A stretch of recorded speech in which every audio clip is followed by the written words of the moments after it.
Salam, selamat pagi Bapak Ibu, Saudara-saudari kasih Tuhan. Kita jumpa kembali pada hari Jumat tanggal 19 Agustus 2022 dalam renungan harta sepanjang masa yang merupakan rangkaian khotbah hamba Tuhan almarhum Bapak Pendeta Dr. Yakub Nawai MA yang berisi 365 inspirasi yang akan membantu kita menemukan rahasia kehidupan dalam hari-hari yang kita jalani. Untuk itu mari kita berdoa. Hanya oleh karena kasih-Mu ya Bapa, kami boleh ada di pagi hari ini untuk menyongsong anugerah-Mu yang selalu baru di setiap pagi.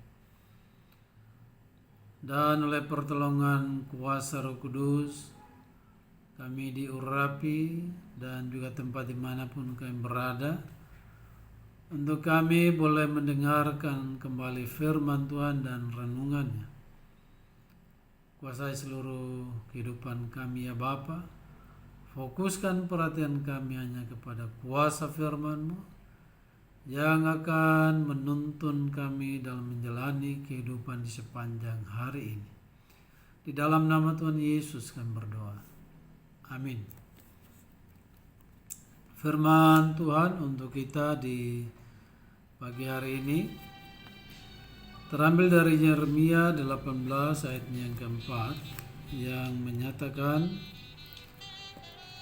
apabila bejana yang sedang dibuatnya dari tanah liat itu tanah liat di tangannya itu rusak, maka tukang periuk itu mengerjakannya kembali menjadi bejana lain menurut apa yang baik pada pemandangannya. Judul atau perikop renungan bagi kita di pagi hari ini, Allah adalah penjunan. Saya ulangi, Allah adalah penjunan. Tidak semua dalam hidup ini yang dapat dipelajari dengan jalan hadir di dalam kelas atau membaca buku. Banyak pelajaran kehidupan yang didapatkan dengan jalan pengamatan dan observasi. Faktanya, 5 tahun pertama dalam hidup ini pelajaran didapatkan dengan jalan pengamatan dan observasi. Nabi Yeremia mempelajari pelajaran yang hebat dengan jalan mengamati pekerjaan penjunan atau tukang periuk. Suatu saat sang nabi mengunjungi rumah tukang periuk yang terletak di pinggir kota. Tukang periuk mengambil segumpal tanah liat dan membentuknya menjadi bejana. Dalam proses pembuatan itu tiba-tiba bejana yang hampir selesai itu retak. Penjunan tidak membuang bejana yang retak tadi. Ia menghancurkannya kembali ke dalam tangannya tanpa menghilangkan sedikit pun dari pecahannya. Ia membentuknya kembali menjadi bejana lain. Melalui peristiwa ini kita dapat mempelajari 3 sifat Allah sebagai penjunan yang sangat dominan. Yang pertama, kita dapat mempelajari maksud dan tujuan Allah. Penjunan memiliki rencana bagi setiap gumpalan tanah liat. Walaupun setiap gumpalan tanah memiliki sifat dan kualitas yang berbeda, namun sang penjunan tidak membuangnya. Ia tetap membentuknya menjadi bejana sesuai dengan apa yang dikehendakinya. Begitulah Allah terhadap kita. Ia memiliki rencana yang agung bagi setiap kita. Rencana Allah adalah rancangan damai sejahtera dan bukan rancangan kecelakaan, untuk memberikan pada kita hari depan yang penuh harapan. Yeremia 29 ayat 11. Ia juga tidak menghendaki seorang pun binasa, melainkan supaya semua orang berbalik dan bertobat. 2 Petrus 3 ayat 9. Tujuan Allah yang agung ini harus memenuhi hati dan pikiran kita, bahwa apapun yang Allah izinkan terjadi dalam hidup kita tidak lepas dari tujuannya yang agung dan mulia ini. Yang kedua, kita dapat mempelajari kuasa Allah. Penjunan memiliki kemampuan untuk mengubah gumpalan tanah liat yang jelek dan tidak berbentuk menjadi bejana yang bagus dan berkualitas. Ia juga memiliki kemampuan untuk mengubah bejana yang retak dan rusak menjadi bejana yang bagus. Begitulah gambaran dari kuasa Allah yang hebat dan besar. Allah dapat melakukan apa saja dan dapat mengampuni dan menyelamatkan orang berdosa yang bagaimanapun besar dosanya. Luar biasa kuasa Allah. Yang ketiga,